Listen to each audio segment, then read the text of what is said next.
ndị ndu mpaghara dị iche iche na Anambra steeti abụrụgo ndị a gwara ka ha hụ na ezi nchekwa ndụ na ngwongwo ha na eze na ọ bụ oke na ọlụ dịrị onye ọbụla. Komishona ndị Uweoji na Anambra steeti Maazị Echeng mere ka amata nke a na n'ọgụ na Dunukọfịa oge na-eguzobe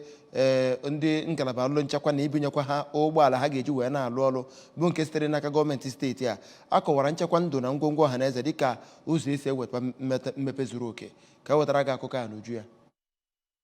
Komishona ahụ bụ onye DPO nke na-ahụ maka okpuru ọchịchị Dunukọfịa nọchitere anya na mmemme ahụ bụ onye aha ya bụ Maazị Effiong Nda nọrọ kelee ndị isi obodo n'ọgụ karịchasịa onye isi ha bụ Prince Frank Nwegwu maka mkpa ọ na-agba ịkwalite ọnọdụ nchekwa n'obodo ahụ. Maazị Echeng gaziri n'iru wee rịọ obodo dị iche iche ka ha gbaa mbọ hụ na ha na-akwalite ọnọdụ nchekwa nke ndụ na akụnụba iji hụ na akwalitere ọnọdụ obibi ndụ ndị mmadụ n'ime ime obodo dị iche iche. N'okwu nke ya, onye isi President General nke Ọnọdụ Development Union bụ Prince Nwegwu nọrọ kọwaa na nwogha na-enwogha Ọnọdụ Vigilante Group bụ otu ụzọ ya bụ otu Ọnọdụ Development Union si agba mbọ iji hụ na akwalitere ọnọdụ ndụ ndị mmadụ n'obodo ahụ ma rịọzie nkwado ndị ọzọ kwugasịrị okwu na mmemme ahụ nke gụnyere onye isi oche nke mmemme ahụ bụkwa onye nọbụ dịka President General nke obodo ahụ bụ Chief Bartholomew Okeke, onye isi ụmụ nwaanyị n'obodo ahụ bụ Oriakụ Josephine Nwafọ nakwa onye nọbụ dịka President General nke obodo ahụ bụ Chief Emmanuel Ilozue nọrọ n'otu wee kwee mkpa ọ dị na a na-akwado ọchịchị ugbu a n'obodo ahụ iji hụ na ebumnobi ha niile bụ nke emezuru na ya bụ obodo. Anọziri wee gbapee ya bụ ụgbọala ọhụrụ ebe